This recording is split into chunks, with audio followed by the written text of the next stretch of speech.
but has done something and there is no effect of harm towards this person. This was spoken about earlier in some case files I was sifting through, highlighted in regards to J.D. Supra, which speaks about Supreme Court cases that have been presented from the federal circuit, of the state level circuit, into the Supreme Court, that the Supreme Court has said, look, this is not proper legal jargon and supporting documentation to prosecute someone for a crime. These aren't, you can't prosecute someone for transmitting HIV and then they didn't transmit HIV. You can't prosecute someone for unknowingly giving someone HIV and then the person that unknowingly got HIV didn't get HIV. You know, you can't prosecute someone for that. What we have here is we have the abuse of law. You know, stemming to back what we spoke of earlier, you know, when we were speaking of extremism. When you're speaking of extremism, you're thinking of people who are willing to do anything for their sole purpose of harm, whether violence or subjugation, and by doing this to someone, they are therefore pleased, which is no different than what a terrorist would do. A terrorist would be a person who willfully goes about hurting people to induce fear, so that the fear that they're inducing to these people makes them feel superior, which is quite evident in what I'm seeing in these takeaways. He was sentenced to 25 years for having sex without disclosing his HIV status, even though he used a condom. Oh, I read that. In 29 states, it's a felony. So 35 states are calling it a misdemeanor. 29 states are calling it a felony. HIV is singled out. While some states have laws that specifically punish exposure to TB, syphilis, or venereal diseases, HIV exposure is almost punished more severely.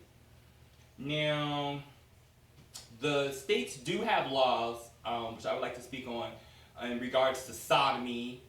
It is illegal in most states of the United States, similar to the issue with the Confederate flag. States of the Confederacy, Carolina specifically, hangs a flag over its state capital in remembrance of the fact that it was a Confederate state against the Union of the United States. But because it is no longer against the Union of the United States, it should not support at its capital, where it makes laws, anything that is obtruse to the supporting system, which is the Federation, which is why the state capital has taken that flag down. Stemming back to sodomy laws, there are laws on the books, and these laws are old. They're from like the 18 and 1900s, before it was acceptable to be gay, where a police officer can arrest a person, prosecute them in a court. A judge can give you a sentence in a court for committing acts of sodomy. Acts of sodomy from the law's perspective, and I've spoken to quite a few attorneys about this issue, because I would like to have it expunged, erased from the legal code.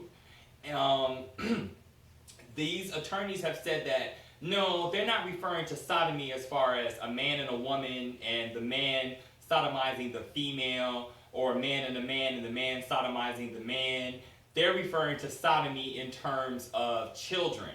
They're not referring to sodomy in terms of children because it is not specifically stated as just children. It's specifically stated that the act of anal sex, which is the insertion of anything into a person's anus, is a crime of sodomy. And it is a crime of sodomy throughout all 50 states of the United States. And it's been this way for a long time. It's what they call one of those silent laws on the books that are enforceable, no different than jaywalking is enforceable, but judges and court systems find it that it is tax levy heavy on court systems to prosecute people, or to have law enforcement agents or officers enforcing laws that don't validate any threat to the United States or the nation. which is an issue, which is why courts are very temperamental about the cases that they hear. You'll find that a person, when the marijuana was being legalized, the marijuana laws were being legalized, judges would get cases where people were arrested and detained for 16, 2 days, 3 days for having 2 bags of marijuana on their possession. Then judges would say, the judges would say dismissals, in front of court. They've wasted all this court time. The states have been paid, and this is what they're finding through the clearing of the clutter of the federal judiciary system. They're finding that courts spend too much time prosecuting people and not allowing people to actually feel results of their prosecutions, just wasting time to build fingerprinting databases, to build legal records for people with small crimes versus larger crimes. And it's somewhat of an abuse to the federal government that is already having difficulty supporting police officers, supporting firemen, supporting city and health officials. In addition to that, now we want to overtax the court systems and have people constantly going in and out of arraignment and being held at jail time because it's profitable, I suppose. But that's not the best ethic. What it does is it causes deunionization of people and their supports for the government that is said to courteously protect and respect the citizens that it provides protection for.